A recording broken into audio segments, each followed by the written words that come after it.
अनंत कोटि ब्रह्मांड नायक योगी राज प्रभु श्री सच्चिदानंद सतगुरु साईनाथ महाराज की जय।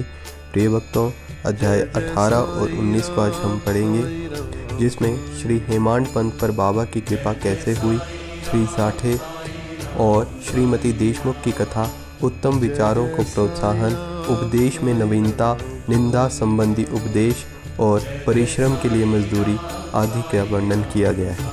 ब्रह्म ज्ञान हेतु लालायित एक धनी व्यक्ति के साथ बाबा ने किस प्रकार व्यवहार किया, इसका वर्णन हेमांड पंथ ने गत 2 अध्यायों में किया है। अब हेमांड पंथ पर किस प्रकार बाबा ने अनुग्रह कर उत्तम विचारों को प्रोत्साहन देकर उन्हें फलीभूत किया और आत्मानुभूति तथा परिश्रम के प्रतिफल के संबंध में किस प्रकार उपदेश किए हैं, इनका इन 2 अध्यायों में वर्णन किया गया है। पूर्व विषय ये विदित है कि सद्गुरु पहले अपने शिष्य की योग्यता पर विशेष ध्यान देते हैं। उनके चित्त को किंचित मात्र भी डामाडोल न कर वे उपयुक्त उपदेश देकर उन्हें आत्मानुभूति की ओर प्रेरित करते हैं। इस संबंध में कुछ लोगों का विचार है कि जो शिक्षा या उपदेश सद्गुरु द्वारा प्राप्त हो उसे अन्य लोगों में प्रसारित न करना चाहिए। उनकी ऐसी भी धारणा है कि उसे प्रकट कर देने से उसका महत्व घट जाता है। यथार्थ में यह दृष्टिकोण संकुचित है।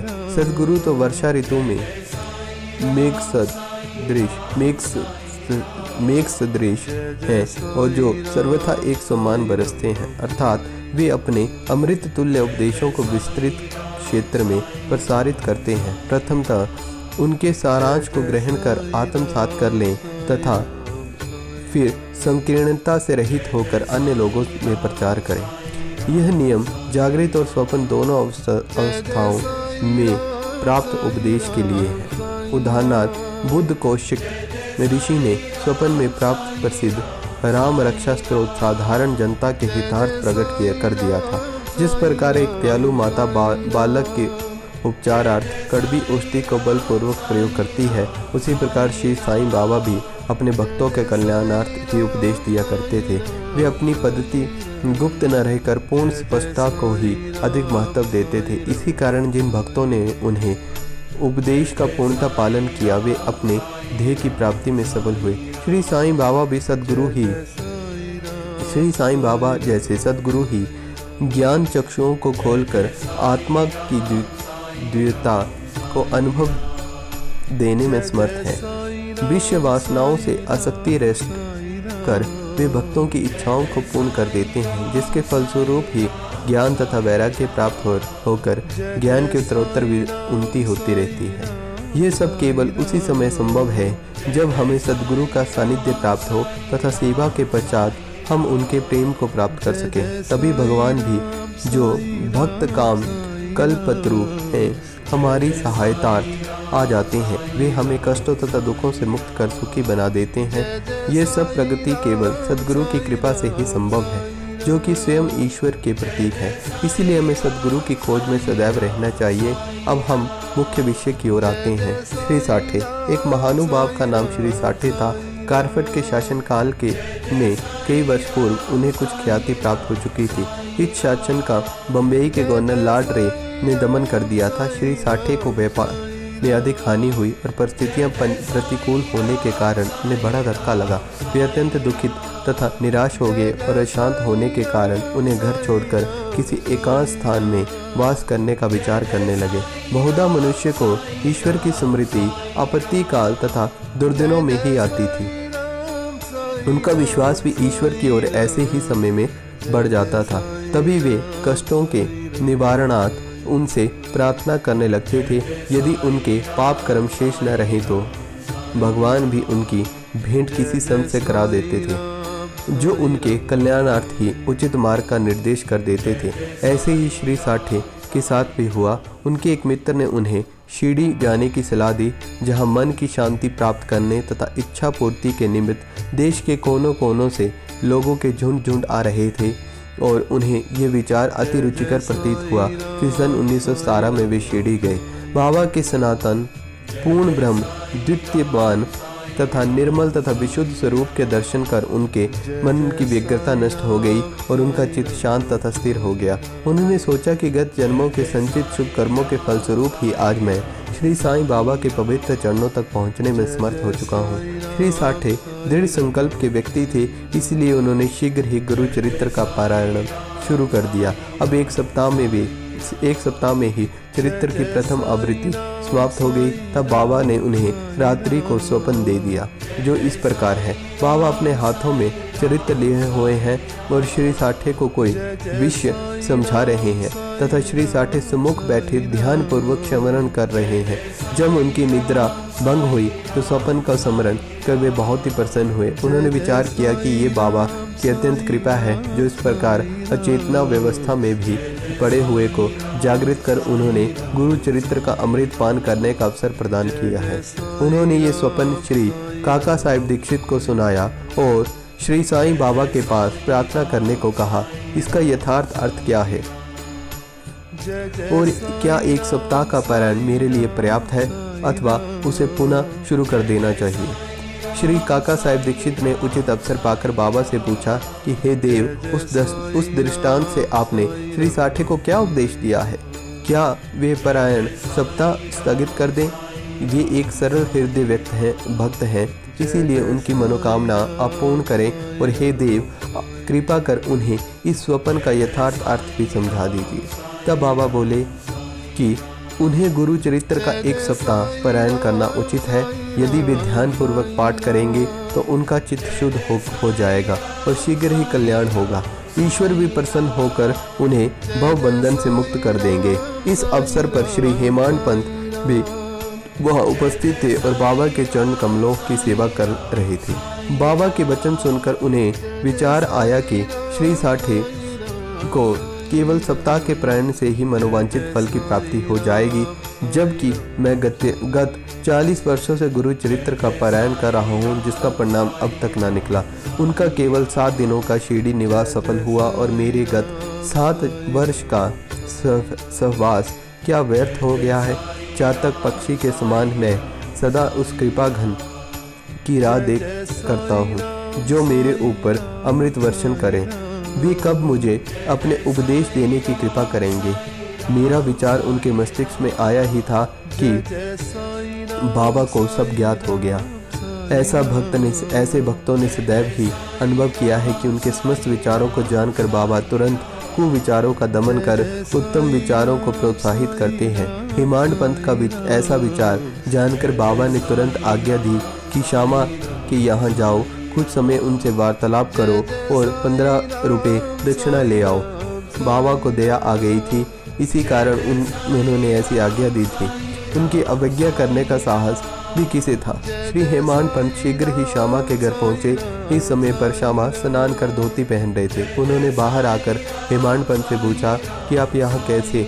जान पड़ता है कि आप मस्जिद से ही आ रहे हैं और आप ऐसे व्यथित और उदास क्यों हैं? आप अकेले ही क्यों आए हैं? आइए बैठिए और थोड़ा विश्राम तो करिए।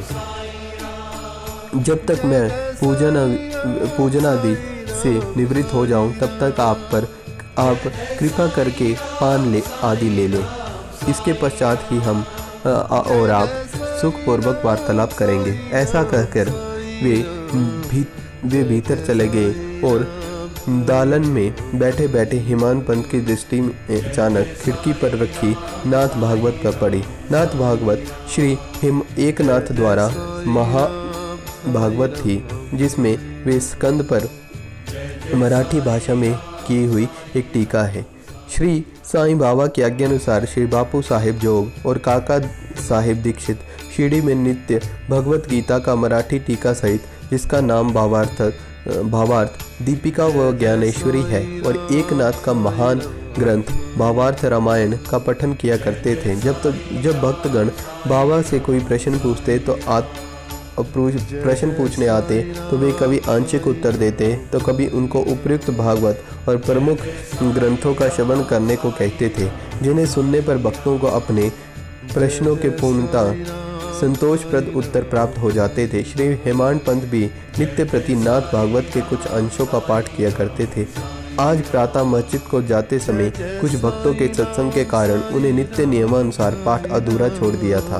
उन्होंने जैसे ही वे ग्रंथ उठाकर खोला तो अपने अपूर्ण भाग का पृष्ठ सामने देखकर उनको आश्चर्य हुआ। उन्होंने सोचा कि बाबा ने इसी कारण से मुझे यहाँ भेजा है ताकि मैं अपना शेष पाठ पूरा कर लूँ, और उन्होंने शेष अंश का पाठ शुरू कर दिया।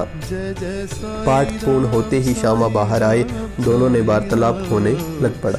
हेमाड पंत ने कहा कि मैं बाबा का संदेश लेकर आपके पास आया हूँ। उन्होंने मुझे आपसे 15 रुपये दक्षिणा लाने को कहा है और थोड़ी देर वार्तालाप कर आपके अपने साथ मस्जिद वापस लाने के लिए कहा है।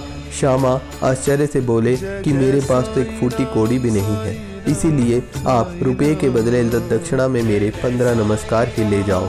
तब हेमाड पंत ने कहा कि ठीक है, मुझे आपके 15 नमस्कार ही स्वीकार है। आइए अब हम कुछ वार्तालाप करें और कृपा कर बाबा की कुछ लीलाओं को आप मुझे सुनाएं जिससे पाप नष्ट हो। श्यामा बोले, कुछ देर बैठो। इस ईश्वर बाबा की लीलाएं तो अद्भुत है। कहाँ मैं एक अशिक्षित देहाती और कहाँ आप एक विद्वान।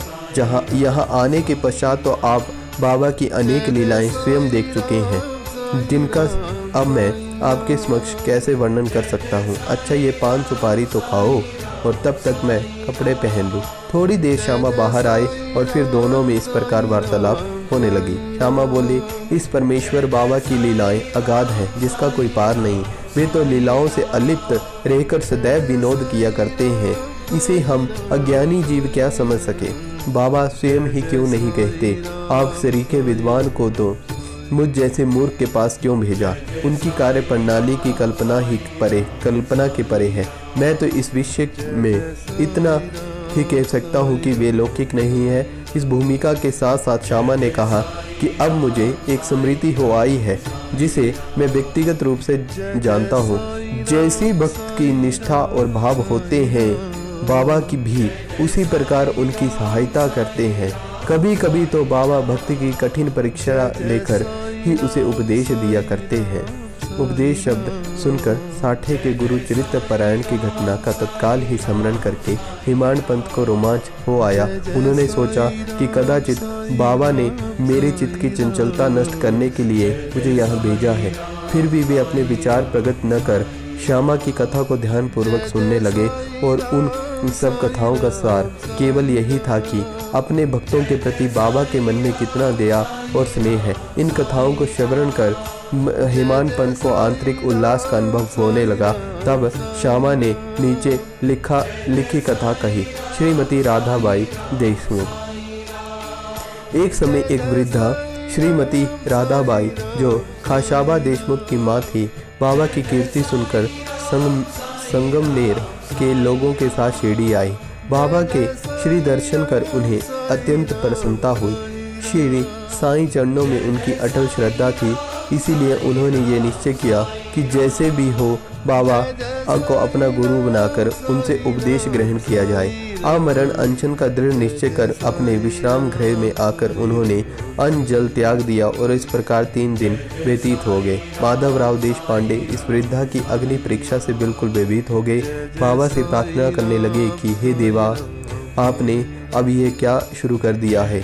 ऐसे कितने लोगों को आप यहाँ आकर्षित किया करते हो। आप उस वृद्ध महिला से पूर्ण परिचित ही हैं जो हठपूर्वक आप पर अवलंबित है। यदि आपने कृपा दृष्टि कर उसे उपदेश न दिया और यदि दुर्भाग्यवश उसे कुछ हो गया तो लोग व्यर्थ ही आपको दोषी ठहराएंगे, तो कहेंगे कि बाबा से उपदेश प्राप्त न होने की वजह से उसकी मृत्यु होगी। इसीलिए अब दया कर उसे आशीष और उपदेश दीजिए।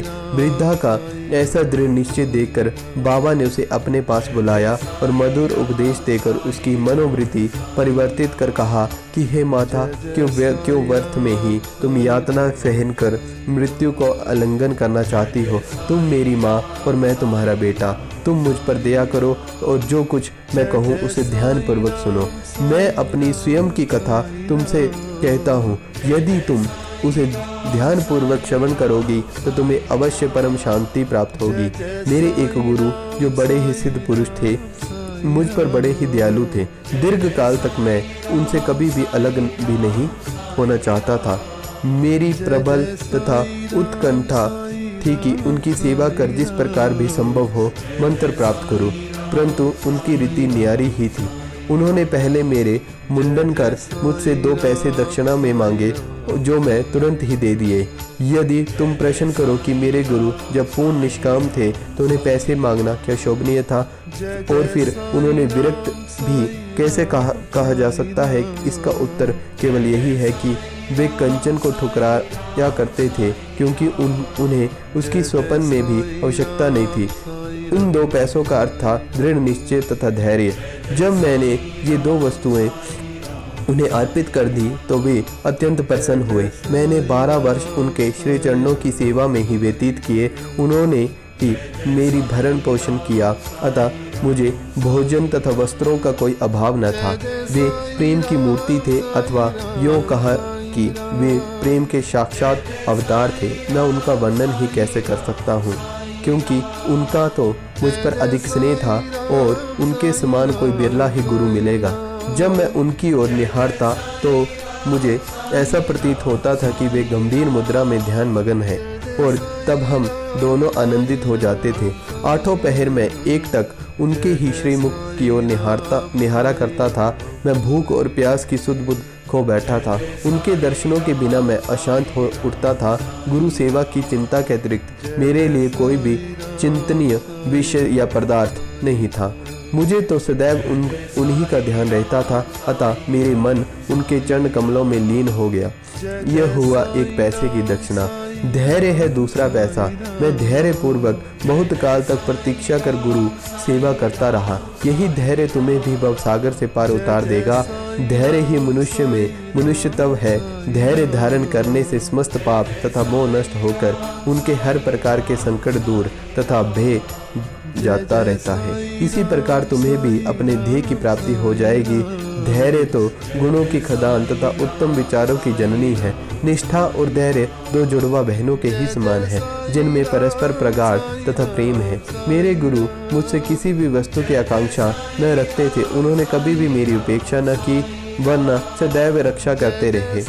यद्यपि मैं सदैव उनके चरणों के समीप ही रहता था, फिर भी कभी किन्हीं अन्य स्थानों पर यदि चला जाता था तो मेरे प्रेम में भी कभी कमी ना हुई। वे सदा मुझ पर कृपा दृष्टि रखते थे, जिस प्रकार कछुवी प्रेम दृष्टि से अपने बच्चों का पालन करती है, चाहे वे उसके समीप हो अथवा नदी के उस पार। सो हे माँ, मेरे गुरु ने तो मुझे कोई मंत्र सिखलाया ही नहीं, तब मैं तुम्हारे कानों में कैसे कोई मंत्र फूंकूं। केवल इतना ही ध्यान रखो कि गुरु की भी कछुवी के समान ही प्रेम दृष्टि से हमें संतोष प्राप्त होता है।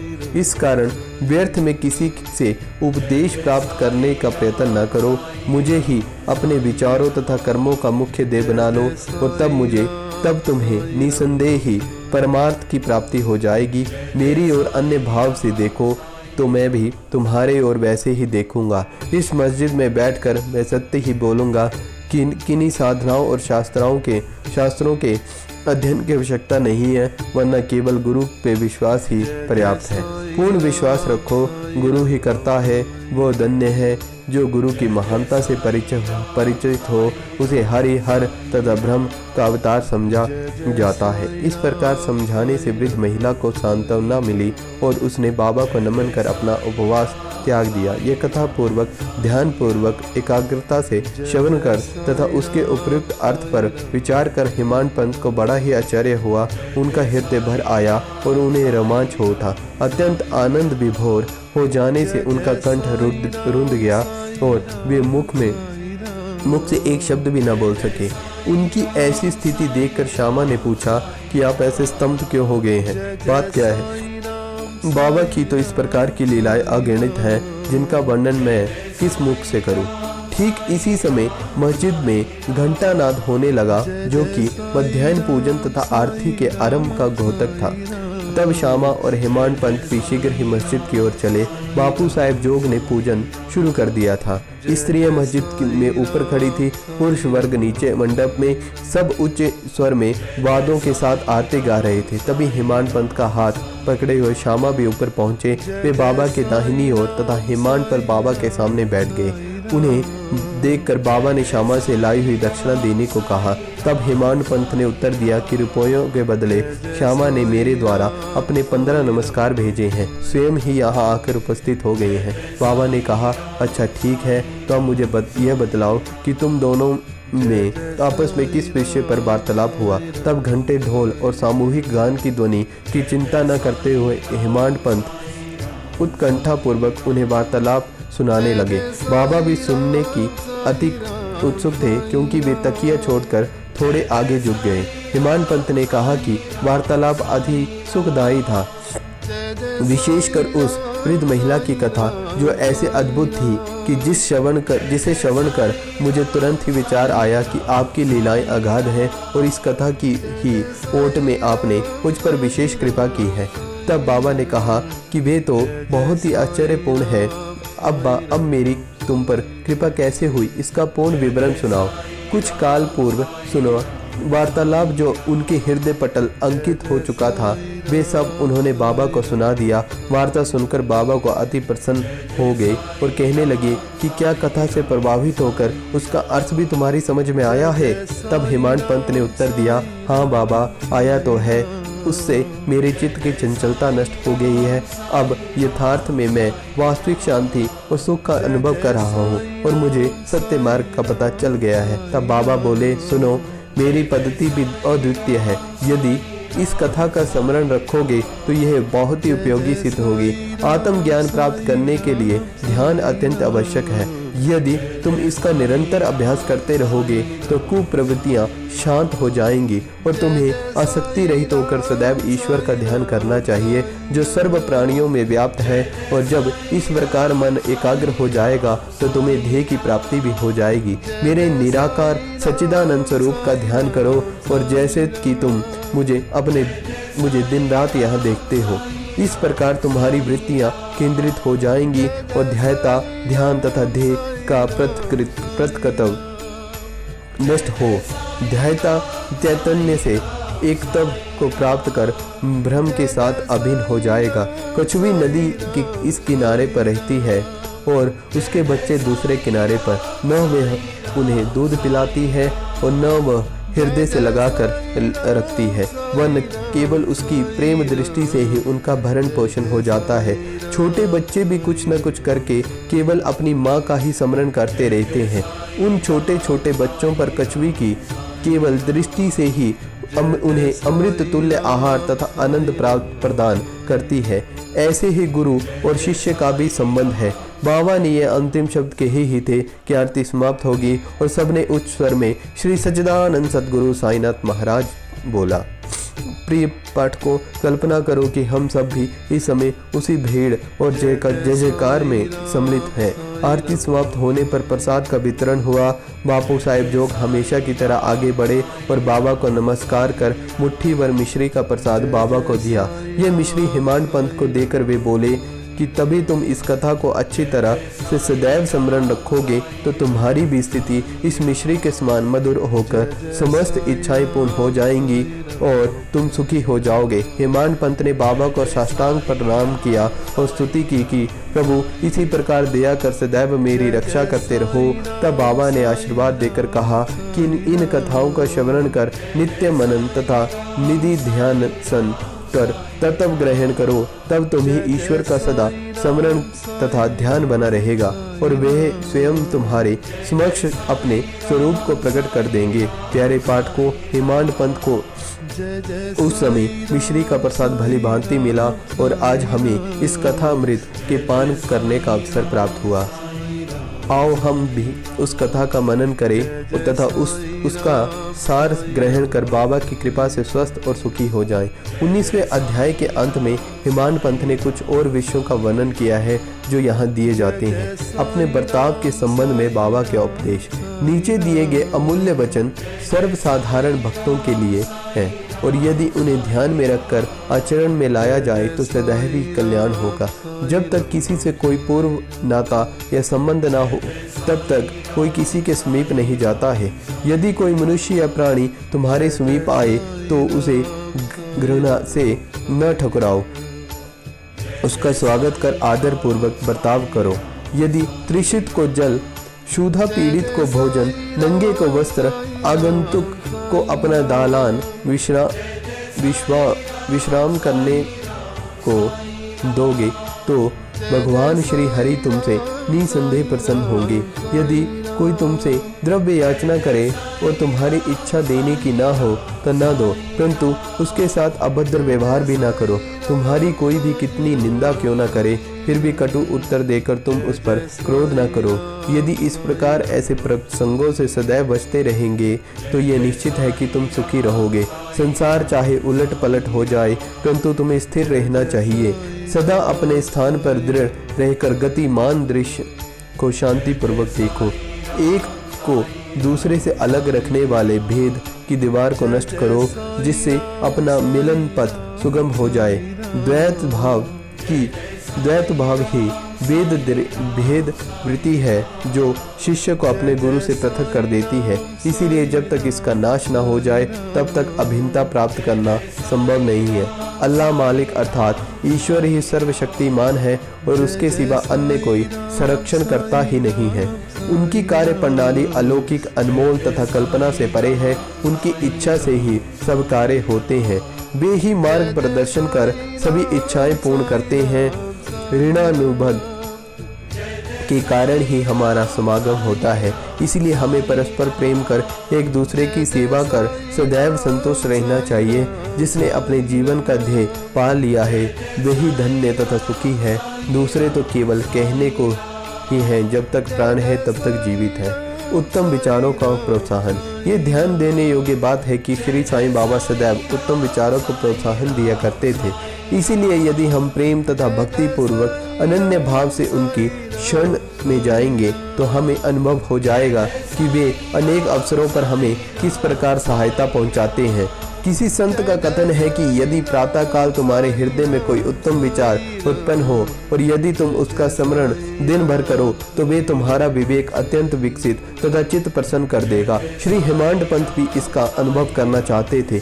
इसीलिए इस पवित्र शिरडी भूमि पर अगले गुरुवार के समूच दिन नाम स्मरण तथा कीर्तन में ही व्यतीत करूं, ऐसा विचार कर वे सो गए। दूसरे दिन प्रातः काल उठने पर उन्हें सहज ही राम नाम का स्मरण हो आया, जिससे वे प्रसन्न हुए और नित्य कर्म समाप्त कर कुछ फूल लेकर बाबा के दर्शन करने लगे। जब वे दीक्षित वाड़ा पर गए तो ऊटी वाड़ा के समीप से ही जा रहे थे तो उन्हें एक मधुर भजन की ध्वनि जो मस्जिद की ओर से आ रही थी सुनाई पड़ी।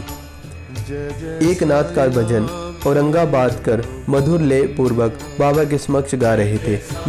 गुरु कृपा अंजन पायो मेरे भाई, राम बिना कुछ मानत नहीं है। अंदर राम बाहर रामा, सपने में देखते सीता रामा।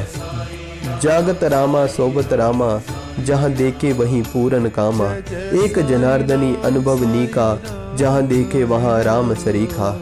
भजन अनेकों हैं, परंतु विशेषकर ये भजन ही क्यों औरंगाबाद कर ने चुना? क्या यह बाबा द्वारा ही संयोजित विचित्र अनुरूपता नहीं है? जो क्या यह हेमांड पंथ के पिछले दिन अखंड राम नाम स्मरण के संकल्प को प्रोत्साहन देने वाले हैं? देना ही नहीं। सभी संतों का इस संबंध में एक ही मत है और सभी राम नाम के जाप को प्रभावकारी तथा भक्तों की इच्छा पूर्ति तथा सभी कष्टों से छुटकारा पाने के लिए इसे अमोघ उपाय बतलाते हैं। निंदा संबंधी उपदेश देने के लिए किसी विशेष समय या स्थान की प्रतीक्षा न कर बाबा यथा योग्य समय पर ही स्वतंत्रता पूर्वक उपदेश दिया करते थे। एक बार एक भक्त ने बाबा की अनुस्थिति में दूसरे लोगों के सम्मुख किसी की निंदा की। गुणों की उपेक्षा कर उसने अपने भाई को दोषारोपण में इतने बुरे कटु वाक्यों का प्रयोग किया कि सुनने वालों को भी उसके प्रति घृणा होने लगी। बहुधा देखने में आता है कि लोग व्यर्थ ही दूसरे की निंदा कर झगड़ा कर दूसरों की बुराइयां उत्पन्न करते हैं। संत तो निंदा को दूसरी ही दृष्टि से देखते हैं। उनका कथन है कि शुद्धि के लिए अनेक विधियों में मिट्टी, जल, साबुन पर्याप्त है, परंतु निंदा करने वालों की उपयोगिता भिन्न ही होती है। वे दूसरे के दोषों को केवल अपनी जीवा से ही दूर नहीं करते और इस प्रकार वे दूसरों की निंदा कर उनका उपकार ही किया करते हैं। जिसके लिए वे धन्यवाद के पात्र हैं। निंदक को उचित मार्ग पर लाने के लिए श्री साईं बाबा की पद्धति स्वरता ही भिन्न थी। वे तो सर्वज्ञ ही थे, इसीलिए उस निंदक के कार्य को वे समझ गए। मध्य काल में जब वे लेंडी के समीप उससे भेंट हुई, तब उन्होंने विष्ठा खाते हुए एक सूअर की ओर उंगली उठाकर कहा कि देखो वे कितने प्रेम पूर्वक विष्ठा खा रहा है। तुम जी भर का अपने भाइयों को सदैव अपशब्द कहा करते हो, और यह तुम्हारा आचरण भी ठीक उसी के सदृश है। अनेक शुभ कर्मों के परिणाम स्वरूप ही तुम्हें मानव तन प्राप्त हुआ है, और इसीलिए तुम्हें इसी प्रकार का आचरण किया तो सीढ़ी तुम्हारी सहायता क्या कर सकेगी। भक्त ने उपदेश ग्रहण कर लिया और वहां से चला गया। इस प्रकार प्रसंगानुसार ही वे उपदेश दिया करते थे। यदि उन पर ध्यान देकर नित्य उनका पालन किया जाए तो आध्यात्मिक देह अधिक दूर न होगा। एक कहावत प्रचलित है कि यदि मेरे श्री हरि होगा तो वह मुझे चारपाई पर बैठे बैठे ही भोजन पहुंचाएगा। ये कहावत भोजन और वस्त्र के विषय में सत्य प्रतीत हो सकती है, परंतु यदि कोई और इस पर विश्वास कर आलस्यवश बैठा रहे तो वह आध्यात्मिक क्षेत्र में कुछ भी प्रगति न कर उल्टे पतन की ओर अंधकार में निमग्न हो जाएगा। इसीलिए आत्मानुभूति प्राप्ति के लिए प्रत्येक को अनवर परिश्रम करना चाहिए, और जितना प्रयत्न कर वह करेगा उतना ही उसके लिए लाभप्रद भी होगा। बाबा ने कहा, मैं तो सर्वव्यापी हूँ, विश्व के समस्त भूतों तथा चराकार और व्याप्त रहकर भी अनंत हूँ। केवल उनके भ्रम निवारणार्थ ही जिनकी दृष्टि में वे 3.5 हाथ के मानव थे, स्वयं सगुण रूप धारण कर अवतीर्ण हुए।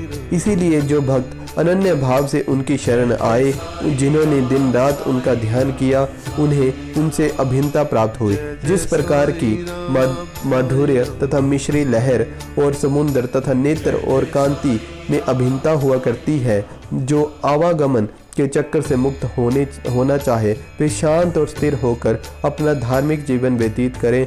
दुखदायी कटु शब्दों के प्रयोग से किसी को भी दुखित न कर सदैव उत्तम कार्यों में संलग्न रहकर अपना कर्तव्य करते हुए अनन्य भाव से बहरे हो उनकी शरण में जाना चाहिए। जो पूर्ण विश्वास से उनकी लीलाओं का श्रवण कर उनका मनन करेगा और अन्य वस्तुओं की चिंता त्याग देगा, उसे निसंदेह ही आत्मानुभूति की प्राप्ति होगी। उन्होंने अनेकों से नाम का जप कर अपनी शरण में आने को कहा, जो ये जानने को उत्सुक है कि मैं कौन हूँ। बाबा ने उन्हें भी लीलाएं श्रवण कर और मनन करने का परामर्श दिया। किसी को भगवत लीलाओं का श्रवण, किसी को भगवत पाद पूजन, तो किसी को आध्यात्मक रामायण तथा ज्ञानेश्वरी धार्मिक ग्रंथों का पठन तथा अध्ययन करने को कहा। अनेकों को अपने चरणों के समीप रखकर बहुतों को खंडोबा के मंदिर में भेजा। अनेकों को विष्णु सहस्त्र नाम का जाप करके छंदोग्य उपनिषद तथा गीता का अध्ययन करने को कहा। उनके उपदेशों की कोई सीमा न थी। उन्होंने किन्हीं को प्रत्यक्ष तथा बहुतों को स्वप्न में दृष्टांत दिए। एक बार वे एक मदिरा सेवी के स्वप्न में प्रकट होकर उसकी छाती पर चढ़ गए, और जब उसने मद्यपान त्यागने की शपथ खाई तभी उसे छोड़ा। किसी किसी को मंत्र जैसे गुरु और ब्रह्मा आदि का अर्थ स्वप्न में समझाया। कुछ हठ योगियों को हठ योग छोड़ने का निर्देश देकर चुपचाप बैठ धैर्य रखने को कहा। उनसे सुगम पथ तथा विधि का वर्णन ही असंभव है। साधारण सांसारिक व्यवहारों में उन्होंने अपने आचरण द्वारा ऐसे अनेकों उदाहरण प्रस्तुत किए हैं, जिनमें से यहाँ कुछ नीचे दिए जाते हैं। परिश्रम के लिए मजदूरी। एक दिन बाबा ने राधा कृष्णा माई के घर के समीप आकर एक सीढ़ी लाने को कहा। तब एक भक्त सीढ़ी ले आया और उनके बतलाए अनुसार वामन गोंदकर के घर पर उसे लगाया। वे उनके घर पर चढ़ गए और राधा कृष्णा माई के छप्पर से दूसरी ओर नीचे उतर गए। इसका अर्थ किसी ने समझा नहीं। राधा कृष्णा माई इस समय ज्वर से कांप रही थी, इसीलिए हो सकता है कि उनका ज्वर दूर करने के लिए उन्होंने ऐसा किया हो। नीचे उतरने के पश्चात शीघ्र ही उन्होंने सीढ़ी लाने वाले को 2 रुपये पारिश्रमिक स्वरूप में दिए। तब एक ने साहस कर उनसे पूछा कि इतना अधिक पैसा देना क्या अर्थ रखता है। उन्होंने कहा कि किसी से बिना परिश्रम उनका मूल्य चुकाने कार्य नहीं करना चाहिए, और कार्य करने के लिए उसके श्रम का शीघ्र निपटारा कर उदार हृदय से मजदूरी देनी चाहिए। तो प्रिय भक्तों, श्री साईं कृपा से हमने अध्याय 18 और 19 को संपूर्ण कर लिया है। मेरी आज आपसे विनती है कि जो भी मुझसे आज गलतियां रही होंगी उसके लिए मुझे माफ़ करना, और श्री साईं चरणों में लीन होने के लिए मैं आपसे एक ही प्रार्थना करूंगा, साईं साईं नाम जपो, साईं साईं नाम जपो। श्री अनंत कोटि ब्रह्मांड नायक योगी राज प्रभु श्री सच्चिदानंद सद्गुरु साईनाथ महाराज की जय।